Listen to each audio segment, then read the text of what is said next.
Are you looking for a podcast where you can hear from real people regarding their real dental drama? If so, then you've come to the right place. Join hosts Bethany Petty and Dr. Rena Kuba as we dive into the solutions we've created and the mistakes we've made while managing dental drama. Let's get started.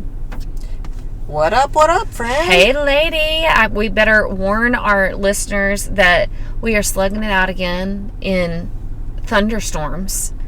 We smartly parked under a tree just, to make sure the rain wasn't clouding the microphone. Although I think the tree may give us more rain from all the runoff off the leaves, but in theory, but just we thought we were getting some sort of protection. We tried, we attempted. So, yes. But if they hear rain, that's what's going on. That's what's going on. Yeah. And are they supposed to have flowers? April showers, May flowers. Where are they at? It's like April showers, May showers, like no flowers. Right now. I think you're right. Yes, no flowers. Oh my gosh. And before we get going, I should have told you that I wanted to say this. We've got lots of stuff coming up that we need to remind our listeners about, because Leadership Summit in September. So if y'all haven't signed up for that yet, you need to. And then any subscribers of mine are getting to stay a day and do a Bethany brunch. So quick reminder to all you guys to go register. When does said invitation go out? Said invitation has gone out to... I have not gotten one, is where I was going with this. What? Maybe we knew that you were bound to be there. I guess I will have to crash yet another party that I wasn't invited to and just make myself welcome. You're the star of the show. I mean, come on. Please. But that's why I was like, I didn't know it's gone out yet, because I haven't gotten one. It's out. It's out. So if y'all haven't gotten it, guess what? It'll be in the show notes. So yeah, I guess that's where I'll look to see about said event and make sure I find a way to infiltrate in. She'll be there. Don't worry, people. She'll be there. So rude. Anywho, okay, was that it? That was it. Reminders? Yes. Okay. Yes. Well, I'm going to switch over to then what I was hoping we could talk about when I was asking you again, what's your week been like, and kind of things that are coming up. And I think we could call this one like money matters. Oh, yeah. And the focus I want to take is, because I think my docs, y'all are all going to be like, heck yeah. But so this one's kind of more for team members and maybe even for doctors of how if you've never paid attention to this, like one more thing that if you were trying to bury your head, I'm going to ask you to unbury, because good chance this is going on in your practice, because it goes on in every practice. And a lot of times we're unaware until we do start paying attention. But do you have a saboteur in your office, basically, is where we're going with this. And I'm not talking about like purposefully, maybe. I think all of your examples too, it's not on purpose. No. But people who, and oftentimes it's your RDAs, sometimes your hygiene team, oftentimes your business team, that tends to seem to want to fight for the patient. And it makes it hard for us, because we do want you advocating for the patient. That's why we're all there. But when it comes down to the fees or balances or things like that, or insurance didn't cover this, can we write this off? Or I have been writing this off, or whatever it may be. Yeah. Inadvertently encouraging patients to go somewhere else. Oh, well, down the street takes your insurance. We don't, but there you go, right? Like, so are we inadvertently having people sabotaging or undermining what we're trying to do? It's very difficult for us as the dentist to not look heartless, not look money-minded. And for me, this is a moment of, I guess, for the dentists, make sure, and we'll come back with some tips on what kinds of things to look for, or questions to ask, or what to listen for. But then for team members, are you a saboteur? And keeping in mind, if you are sabotaging, you're cutting your own leg off. Like, do you realize like that the business the blood flow of the business, one of the things that gets blood is you. Yeah. You know, if the business does well, there's monies to go towards paying your salary. Mm-hmm. If there's no money coming in, somebody's getting cut off. And so are you inadvertently not advocating for your practice? Practice goes down, you can't help anybody. Right. So yourself or anybody else. So I'm going to have you, if you don't mind, diving in with the examples you gave. And then docs be listening to go, what am I listening for? Are my team members doing this? Yeah. I know I talked about it with one of our team members. We talked about it in an episode not too long ago, and we had been training and thinking she was doing a great job, only to finally find out that she was like, well, I wouldn't spend this money on getting my kids' teeth fixed. Mm-hmm. What? Then why are you in this practice? How are you helping the kid with the decay? First of all, like, let's focus on the patient. Yeah. Yes, the parent's going to have to spend a lot of money on getting this fixed, but the parent typically is the one who created the situation. Yeah. And so now this kid's got a mouthful of cavities, but by telling the parent, I wouldn't pay for this, their baby teeth, you've not advocated for the health of that child. Right. So now when the kid's face blows up or they're in pain or whatever, you've really not helped. So that's issue number one. Issue number two is, why wouldn't you pay for it? Because you're putting yourself in somebody else's pocketbook, and maybe your kid hasn't had all this decay, so you can't. I don't know. I'm getting off topic here. I mean, I'm in topic, but I'm kind of getting off the rails. Let's go back to your examples. Yeah. No, I think this is a category that, as we briefly talked about it's incredibly common for a team member to feel bad, honestly, about having to collect from a patient or a parent. Or even if they have a balance, they're feeling bad about having to pursue that balance. So a few issues that popped up this week, just to kind of paint a picture of what I'm talking about. There was one client of mine that he found out that his team members were upset because for a very small percentage of of his patient population, if they've been a member of the practice for a very long time, and if they ask to extend payments out over 2 or 3 months, they will grant that to a very small percentage of the population.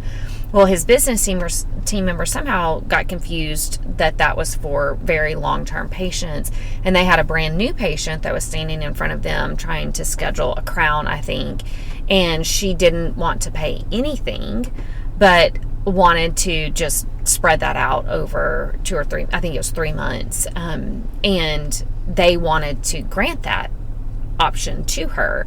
And when management came in and said, no, that's not an option for her, they got upset and felt like, well, that's not very fair because we do extend it to some.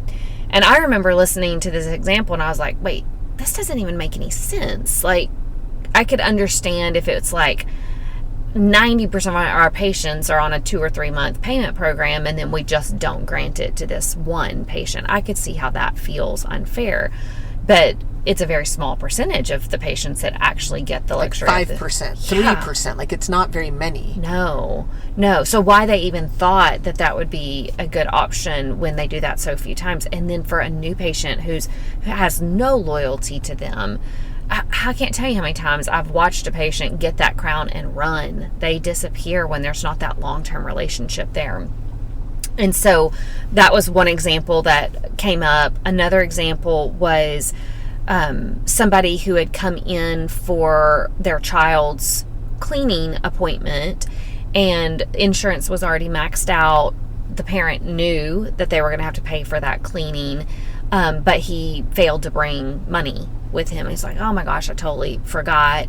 And so then this weird situation that the business team member is in, like, well, what do we do? Do we still see that and just let dad call us back to pay? And this is a newer practice, by the way, so no real long timers in this practice. And so again, the team member having to go back, ask the doctor, what do you want me to do in this scenario? And then have to go back and communicate to the parent that, oh, let's just rebook the appointment until next week, so that you can bring that money in. A third example, then we can kind of stop and pause and talk through these. Another one where a client of mine, the patients our system that we set up is that when a patient schedules treatment, we go ahead and tell them, okay, great, I can go ahead and take your portion for that. So on the day of scheduling, we attempt to get 100% of the patient portion. And then if the patient is unable to do that or doesn't really want to do that, then our alternative is you could always pay half of your portion a day and then half at the time of treatment. Been that way for years in this practice. And honestly, most of the patients are very well trained, and a good portion of them pay in full at the time of scheduling. And so this one was questioning it, and the team member's response was, oh, this is Dr. Jones's policy that we have to collect this. So again, trying to deflect off of just being confident in the system and put it back on, oh, this, Dr. Jones, he's the bad guy, and this is his policy. And so all of these happened this last week, and I realized how often this category of a business team member or any team member just feeling uncomfortable and almost bad about having to collect from the patient, and so they find themselves waffling like, what do I do? I need to go get special permission from my doctor on this to extend this credit or to not take this payment, or feeling so uncomfortable in the conversation that they're deflecting onto things that are not them. Like, oh, this is not my fault, this is somebody else. Or, oh, my manager is going to get mad at me if I don't collect this, which is all the wrong way to communicate about collecting money. So anyway, these are examples that came up just this week. So I think for me, like the one you were saying where it's the guy who owes the practice money, or even if he didn't owe the practice money, did he owe the practice money? Yeah, he already had a balance, and then the visit that he was coming in for that day wasn't covered at all. So his kid's cleaning was not covered. Correct. And he had a balance. So for me, but even if he didn't have a balance and you were maxed out and you knew you had to pay for this appointment, or even if they didn't know ahead of time, like maybe they thought they were coming in and the office didn't communicate that it wasn't going to be covered, and you're telling them right then, oh, okay, well, you're maxed out, you owe this. I get from the team member standpoint that what you're afraid of is this man's going to lose it on you. Yeah. Why'd you waste my time? I took time off work. I took my kid out of school, and here I am, and why, na.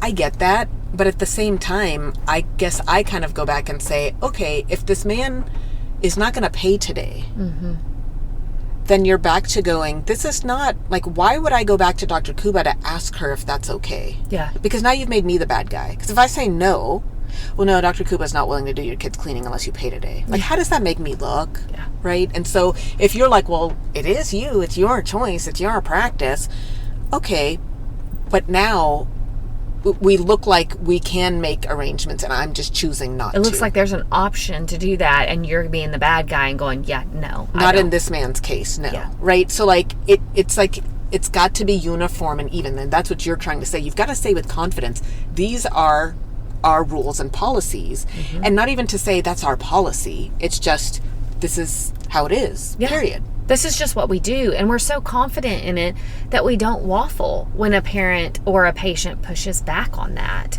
And to me, I think the waffling makes the business team member or the clinical team member feel better, but it actually makes the parent or the patient feel worse.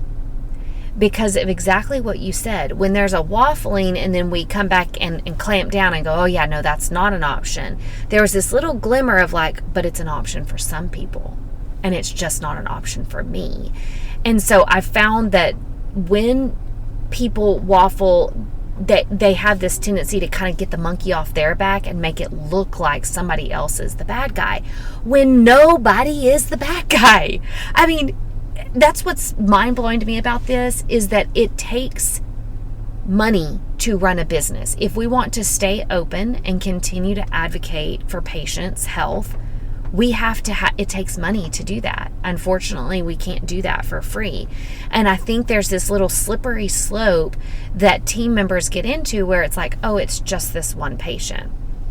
But then we've created this gap, this rule that we can break. And now we have a harder time deciding, but when do we break it and when do we not break it? And it's this slippery slope that now we're breaking it so much more because it's easier to break it. And we honestly feel better about it when we break it. We feel like we actually did that patient a service by not collecting from them, or by extending a payment arrangement when we wouldn't do that for anybody else. Or by writing off something. Oh, you know what? It was just $16 for their fluoride. It was just $35 that insurance downgraded to an amalgam. But you know, we want to help them. All of those justs add up. Yeah. And my comment always has been back to the team, okay, can I delay your pay? You didn't need to get paid this Friday, did you? I'm gonna extend that out. I owed you $500, but I'm gonna pay that out to you over the next 3 weeks. Is that okay? Yeah. So if you're not okay with it, why should I be okay with it? Why should the practice be okay with it? Yeah. Because I can guarantee you the electric company's not gonna let me pay it out. No. The composite that I've got to buy, the lab is not gonna let me pay it out. No. So I've got to pay those monies right then. Yeah. Rent has to be paid. Utilities have to pay. Supplies have to be paid. Payroll has to be paid. And I do want to address that, because I think this is where, again, this is going to be directly to team members who are listening. I think this is where we have a false impression of what it takes to run a successful business. And to be fair, most team members don't know the nuts and the bolts of what payroll percentage should be to have a viable business. They don't know the percentage that's allocated to supplies. They don't know how it works when rent all of a sudden is shot up. How does the practice close the gap on that? So to be fair, a lot of people don't understand the inner workings of the finances behind the scene. I do. And what I can tell you is, first and foremost, every little nickel and dime matters, and it adds up.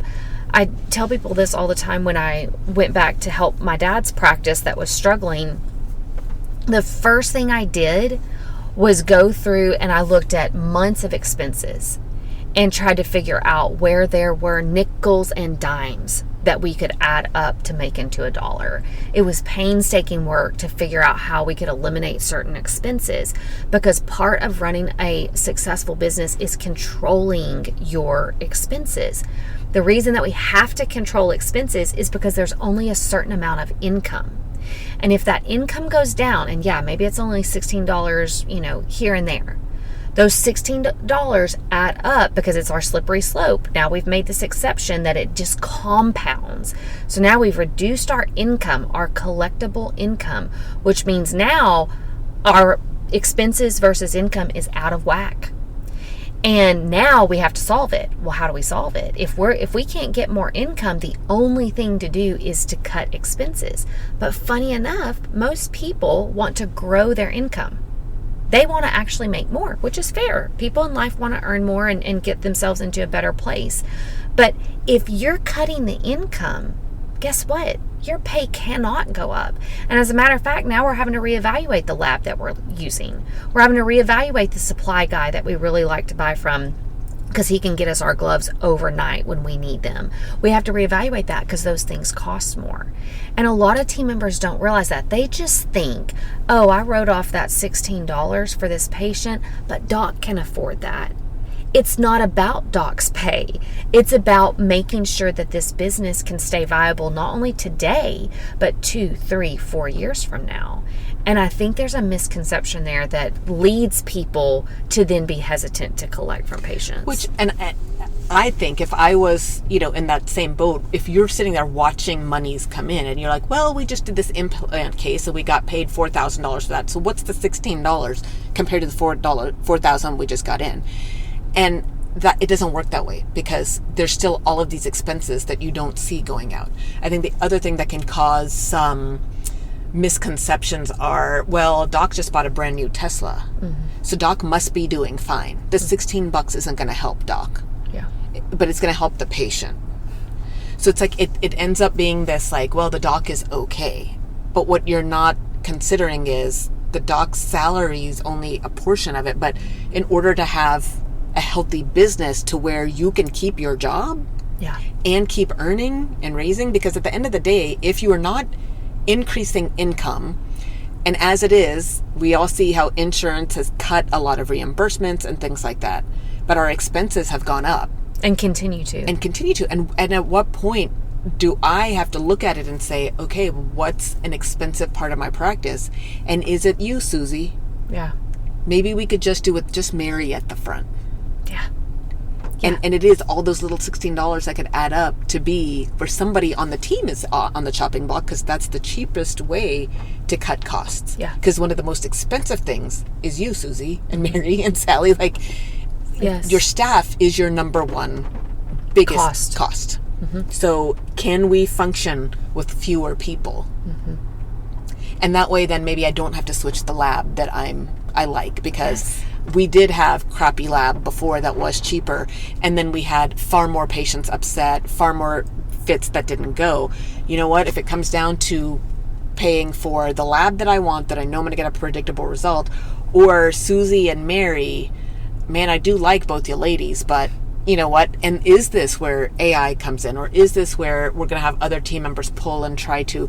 So I think that's the scary part of, if you are completely clueless as to what all the expenses are, and you're making assumptions that Doc just bought a new car, or Doc just went on this vacation, or you're making assumptions that you know where that money is being allocated, and you're putting yourself at risk. Yeah. Even besides all of that, I think, to me, the other thing that I kind of look at is, for any business, take yourself out of dental, for any business, if you are the one that is Starbucks, can Starbucks just say, oh, here, I'm going to give you an extra croissant? Yeah. I know you can't afford it, but you've got 2 kids and that kid's upset. Here, take an extra croissant. Does Starbucks do that? No. Does any, so to me, that's like, are you okay? If you're asking me to give Mr. Jones an extended time to pay his money, but are you willing to can I pay out your pay?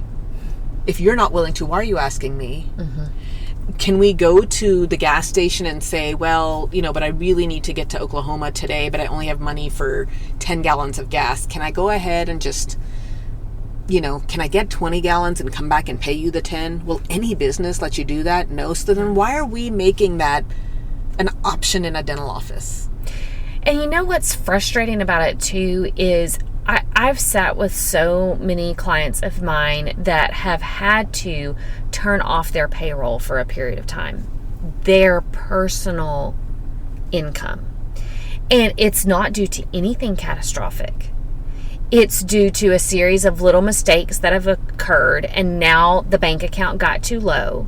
And in order to protect the employee's payroll and to ensure that they get paid, I have had clients of mine that have turned off their payroll in order to make sure that cash stays in the practice. And you know what? The teams never know about that. They never see the 2 or 3 months that there was no income for that doctor because of X, Y, and Z that happened. And now they're having to scrape by for a few months. And yes, maybe they're still driving their nice car, and maybe they're still living in their same house. But can you imagine your paycheck being turned off for 2 or 3 months, and you're just hoping that the savings that you have in the bank is enough to get you through? That's very, very scary. And team members never have to worry about that. They would never stay at a place that stopped paying them for 2 or 3 months, but doctors do it all the time.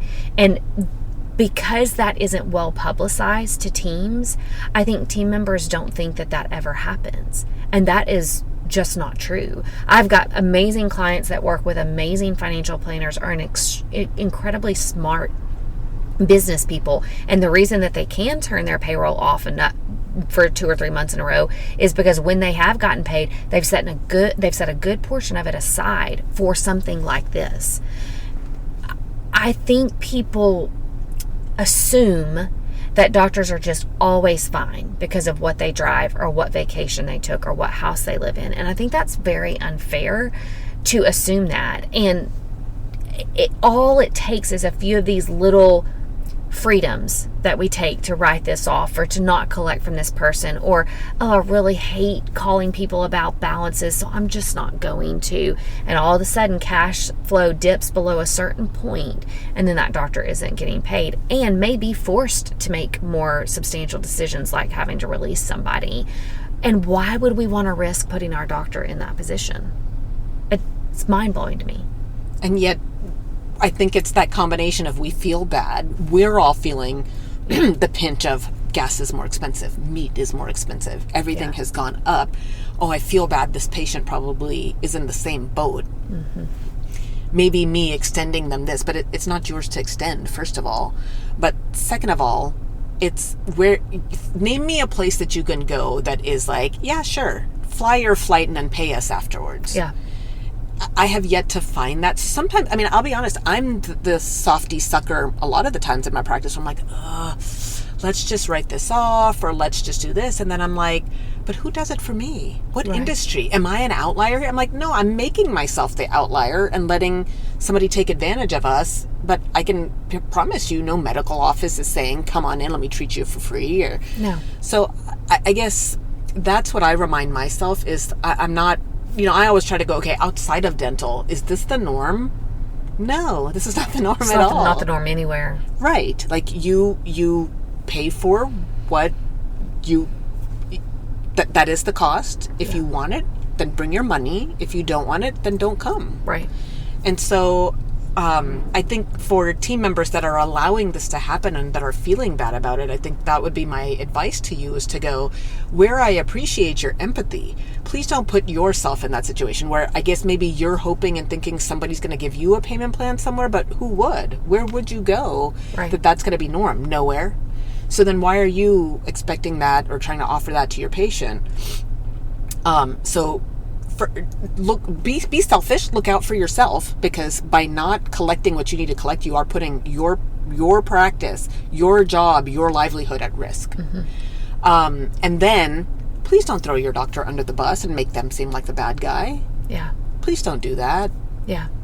Yeah, these are normal policies. They are not the bad guy. That's the bottom line. Just like Starbucks isn't the bad guy for collecting every dollar for every cup of coffee that they make. They aren't bad. We don't look at them and go, oh, Starbucks, you're so selfish. No, we go, they're getting paid for what they've created.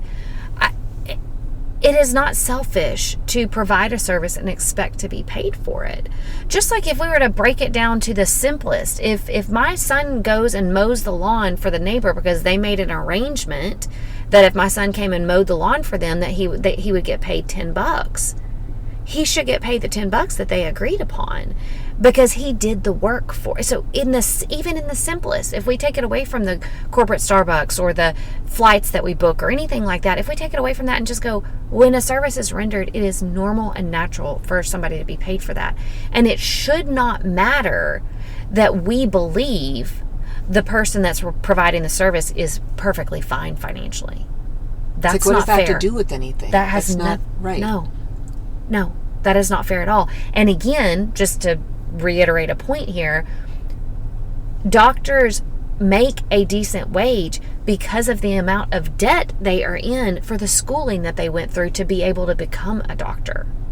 And yes, do they make a decent wage beyond paying for their debt? Absolutely. But they took on a lot of risk financial risk to become a doctor. And team members on a team did not take that same level of risk. Therefore, there is a pay there.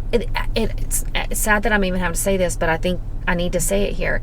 There absolutely should be a pay discrepancy between a hygienist and a doctor.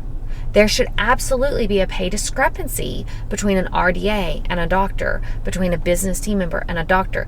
The doctor should make the most money in that practice. Well, or an RDA and a hygienist. Yes. Like the hygienist took on the extra risk, the time to go to school, all of that debt. Yes.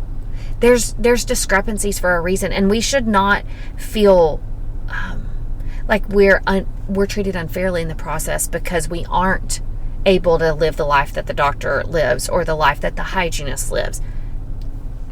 You're getting out of your job, you're getting the pay based on the amount of time that you put in to get that job. And that doesn't mean that you can't earn a good living. I know plenty of business team members and RDAs and hygienists for that matter that do exceedingly well financially. But do they do as well as the doctor? No. That is the way that it's designed to, and we should not take that as fuel to be like, now I'm going to take that quote unquote extra money that the doctor has, and I'm going to extend it to patients that I deem to be worthy of that write-off or of not having to pay that bill. Or that I don't want myself in the hot seat looking like the bad guy. I don't want this patient to yell at me. So I'm going to kick the can down so that it's not me. Mm-hmm. That's not okay. If that's your job, then you need to do your job. Yeah. And that is, your job is to protect and serve your patients. And you can't serve them if the doctor can't pay the rent. Right. So it's all interconnected, and all those dollars matter. Mm-hmm. Yep. It does. And you actually aren't helping the patient by extending those type of courtesies or special favors, because what it creates is now you've backed yourself and that patient into an awkward corner, because eventually you're not going to be able to do that write-off. When those write-offs are caught and you're going to need to change your order with that patient, they're going to be frustrated now over money that they owed every time. But you took these little luxuries and they got confused into thinking that you were going to always do these special favors for them. So yes, it may feel good in the moment to give them something free or to let them off the hook, so to speak. You're like, oh, now I'm the hero. I promise you will not be the hero for long. Because next time you will have to collect, or you won't be able to write off. And they're going to be frustrated and confused by that, as they should. Because you showed them a reality that now cannot exist. So you've put yourself in a tight spot by doing that. So I know it may feel good in the moment, but it is not a smart strategy. And it makes you less confident as you're attempting to collect that payment from the patient. You waffle, and therefore it creates a weird interaction. So don't deceive yourself in thinking that that's the path of least resistance. It's absolutely not. So then the question then for the doctor would be, even for some of these patients that have been patients for a long time and you have agreed to let them pay it out, should we just not do that for anybody? So my general rule of thumb is I do not like payment arrangements internally. I've always said that. But over the last couple years, I have seen, because of economic uncertainty and finances being a true barrier, I've seen more offices extending some form of internal, what I call credit, means you're providing a service that hasn't fully been paid for yet. And I think I've come to a point where I have to be okay with that. It's still not my preference, because I feel like it poses a risk to the practice. But I understand the other side of it, which is, but if I can't get any patient to move forward because they genuinely cannot pay for it, that is also a risk to the practice. And I get that. So then would that be like, sit down and make a clear set of rules? Mm-hmm. You have to have been in the patient in the practice for this amount of time. You have to have not had a history of not paying and things like that. Like, that way it makes it very black and white as to who you could or couldn't offer this to. That's correct. And you've kind of made it clear for the team members that are supposed to collect, and also protected yourself that the team member's not going to come back and be like, hey, can I do this? And now if you say no, you're discriminating against the patient, or you don't like that patient, or whatever it is. It's got to be crystal clear. And even if we were to put a crystal clear plan in place of who we could extend that to, that doesn't mean that we should for everybody. So I think that's the other thing that's tricky about it, is just because we might have a 2 or 3 month payment option doesn't mean that 100% of our patients should know about that. Because I say this all the time when I'm working with practices. If orthodontic treatment, for example, we've got 2 in ortho at the same time, and when it was presented to me, hey, you can pay this out monthly, I said, absolutely, sign me up. Yes, let's do monthly. Could I have paid for both of those at the same time? Yes. Do I want to? No. And they very easily gave me the monthly payment option, so why would I not do that? So we have to be really careful of when we decide, if we decide that we're going to extend this certain type of patient credit, so to speak, we have to make sure that we're not leaning on that too much, because now it feels better that I have this option. Well, every patient's going to take you up on that option. I can promise you that. And now we've thrown it from a nice little luxury that we can offer to some people to now it's a risk to the practice that we then have to manage. The other thing about this is we lose patients more quickly when they owe the practice. It is so much easier for them to walk away, cancel that appointment, not come in because they have a bill. A lot of times I'll look into retention in a practice and I'll see, oh, why did this patient cancel their appointment? And then I click over to their account and I'm like, balance. Why did this person cancel? Look at that, balance. I would say it's probably 75% of the patients that are past due for their prevention appointment have some type of balance. So if we can prevent, we're a patient advocate first and foremost. And if we know that advocating for that patient means keeping them in their prevention, it also means keeping them from having a balance, because then we have the best chance of them actually following through with our prevention recommendations.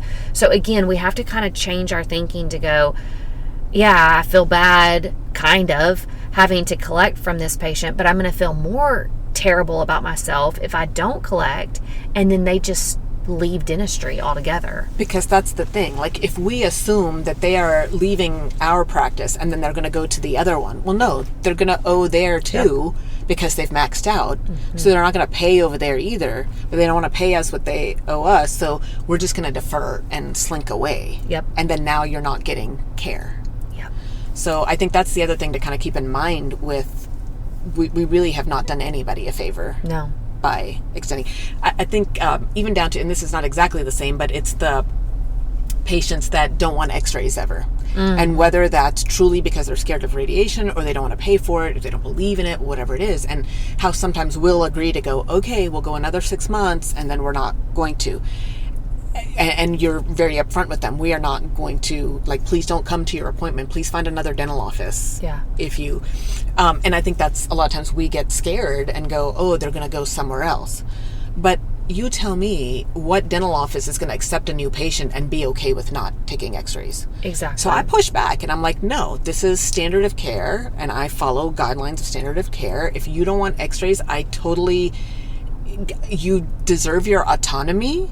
But I deserve mine too. I am not going to put myself and my practice at risk and miss some a major diagnostic tool where I miss something on your child. Yeah. If you feel like you're that strong again, please find another office, because I know you're going to go to another office and you're going to agree to take their x-rays. Mm-hmm. So same thing, like they're going to have to go somewhere else and pay money. Yeah.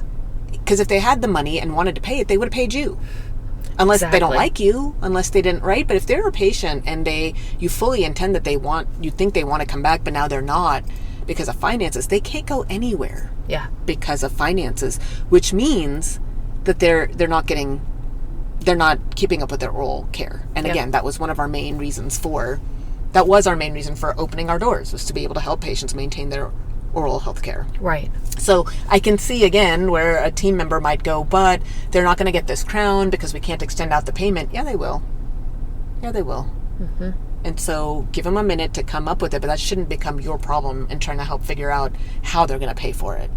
Yeah. People figure out when push comes to shove, you figure out how you're going to pay your rent. You figure out how you're going to yeah. And that's not our burden to bear, ultimately. Our burden is to diagnose properly, to do a good job of diagnosing, to give them the options that they deserve to know about, and to make it as easy as possible for the patient to move forward with that. But their financial situation is ultimately not our problem. That doesn't mean that we're not empathetic to the expense of it all. We certainly can understand that, but we can't solve it in most cases, unless we have this little pocket of people that we're willing to make these policies for. But in most cases, it just is what it is.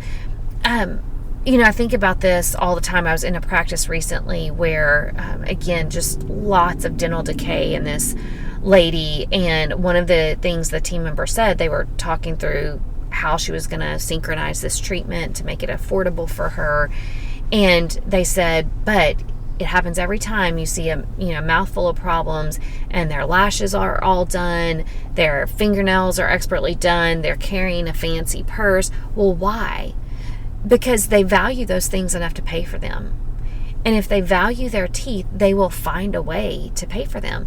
That doesn't mean, oh gosh, I know dentistry is expensive, now I've got to make it not expensive for you. No. let the patient figure that out, and don't assume that they need your help in figuring it out. Just present the facts and let them figure it out. And either they will or they won't, but that's not our problem to solve ultimately. Right. Before we wrap this up, I think at the top of the conversation, I said, docs, things for you to be. So if you're a doctor, you're like, nope, I don't have this problem in my practice. My staff is great. You're probably a unicorn then. I'm not going to say it's not happening, but you're probably a unicorn. There's probably somebody, whether it's an assistant, a hygienist, a front desk, who kind of tends to soften the blow, if you will, and be like, well, maybe we could do this, or I don't want to be the bad one to tell the patient that they've got, they need 4 quads of SRP. I don't want to be the one to... How is a doctor to know if there's a saboteur in their office? Mm-hmm. How should we... what should we listen for? When should we be listening? Or what are your recommendations? Definitely, first and foremost, I think the recommendation is listen. Because a lot of times the dentist isn't hearing the financial conversations that are happening at the front. It usually occurs in a different part of the office and they can't overhear it. So I would say step one is attempt, is as long as you can find a way to be a fly on the wall, even if that means you just happen to casually walk up to the extra computer at the front and you're doing something on that extra computer while somebody's checking out behind you. Do something to overhear these conversations, because I don't think you're going to know that somebody's uncomfortable with collecting from a patient until you can overhear. So listen, I think, would be number one. Find a way to listen. I don't love the idea of recording conversations that occur between a team member and a patient without the team member knowing. So it could be that you're setting a recorder up there, but you're letting the team member know, hey, I'm really trying to figure out treatment acceptance. I want to hear the patient's reactions to the financial components. I'm going to leave this recorder up here today. So make sure your team member knows if you do that. But if not, just listen. The other thing that I would say is, in addition to listening, I think it's worth having a conversation with your team to say, hey, I know patient finances is always a concern for all of us. So let's just have an open dialogue. What do we think are fair policies to have? What are ways that we could support patients in making dentistry more affordable, and just hear how they talk about it? It never fails. You'll have the people like me that are like, I don't care. Like, we do the service and we're going to collect the money. And why are we even talking about this? So there's the black and white people that are like, I don't even understand why this is a conversation. And they're the people that likely should carry the weight of a lot of these financial conversations. And then you'll find the person that you can tell it makes them physically uncomfortable to even talk about it. They're like, but I just feel so bad when this happens or when that happens. And it doesn't mean that that person cannot collect money. It means they need some training to ensure that they collect in the right way. So to me, I tie in with literal collections, but also getting people on to schedule, like the one I was talking about before, that like we couldn't even collect money because she was basically like, yeah, I wouldn't schedule my kid for this work either. That's a problem. So we discovered that actually it was a conversation, because we'd done a lot of trainings, we had been listening to her. You and I finally just point blank asked her in a conversation, because we were getting the sense that she was uncomfortable, and she did fess up to that. So I think just kind of listening for how whoever's reviewing the treatment needs, how are they reviewing the treatment needs? Do they sound knowledgeable? Do they sound confident? Are they wishy-washy and going, well, I don't know. I mean, maybe doc could do a filling if that's what you prefer. No, because now again, you've made the doctor the bad guy. Yeah. I'm not doing a crown because I feel like it. I'm doing a crown because that's what's best going to meet your needs, so you can chew and retain your tooth. Yes. So if it was an option, I would have said that. Yeah. So why are you making me try to second guess myself or make me backpedal? Why are you backpedaling and fiddle-faddling around, right? Like, we should all be confident in this. And so really listening, I think the other way you could listen to some of these is if you have, like, for in our office, we have Weave, and it records calls. So maybe trying to intentionally go, okay, well, on Mondays at 3 is usually when Mary calls patients that are due for their treatment, or Jenny calls to collect balances. Yeah. And so maybe going back and listening to some of those calls to hear how your team does try to get patients to pay, to schedule unscheduled treatment or recare, things like that. So physically trying to get in a spot where you can listen to some of these conversations, and or going back, and if you have a phone system that can record calls and listening back to those calls tell us so much. They really do. They're eye-opening. They're really great. And a lot tools. of people don't even realize that they have a call recording option. So I would say, if you're like, I don't know, do we record phone calls? Check with your company, because a lot of times they have that option that you can either turn on or it's already available. So I know we have Weave. What other ones that might people have that are recording? Well, there other phone places like that are like Ring Central. Mango is another popular one that automatically has that call record feature. But even just some of your simple VoIP, voice over IP phone systems that aren't connected with a company like a Mango or a Weave, they have call recording options, but because the dentist has never asked about it, it's not turned on. So oftentimes it's just a capability that has to be turned on. Yeah. So yeah, I would say those would be the takeaways. Listen to figure out if there is a problem. Assume there is a problem is what I would say, because most people, especially with hard economic times, our hearts bleed for patients in a situation where now they've got this dental problem that they're having to pay for. So I would say assume that there's potentially a problem or an uncertainty, and then listen in to those phone calls or those conversations, and then put a system together for, are we offering payment arrangements? If so, what are they and who qualifies for those? And if you're a team member and you're going, man, I didn't realize that's what I was doing. How can I stop my bleeding heart? I think that's one that you need clarification on, where you can have a little wiggle room. And then what else would you suggest? Just keeping in mind that... Yeah, I would say if you're a team member that knows that you struggle with this, you need to pursue your practice owner for support.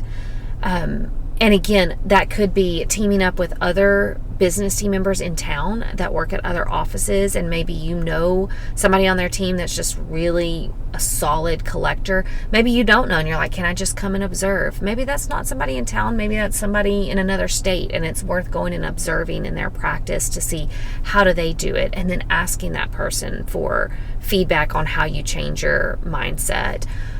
So I would say, if you're uncomfortable with it, get support. And I would say take some classes. There's plenty of webinars. ADOM, the blah, blah, blah of office dental managers, Academy of Dental Office Managers, something like that.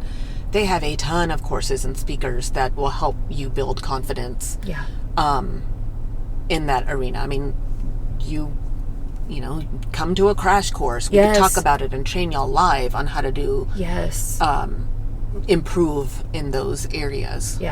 But bottom line is, if your practice is spending as much or more than what it's bringing in, that you're not going to have a business for very long. Exactly. The expenses need to be as low as possible, so that you can bear the fruits of what you are bringing in. And if you are one of the roadblocks, you're not helping the business. Exactly. Couldn't have said it better. Love it. Thanks for joining the conversation today. We hope that you are comforted in knowing that you are not alone, but we also hope that you're walking away with some really great tips and tricks to try in your practice. We value your feedback, so please take a few moments to rate and review the podcast. Finally, we want to make sure that we're covering the topics that matter to you. So track us down on Facebook, Instagram, and Twitter, and let us know what topics you want us to cover. As always, please know that we are rooting for you today as you manage your dental drama.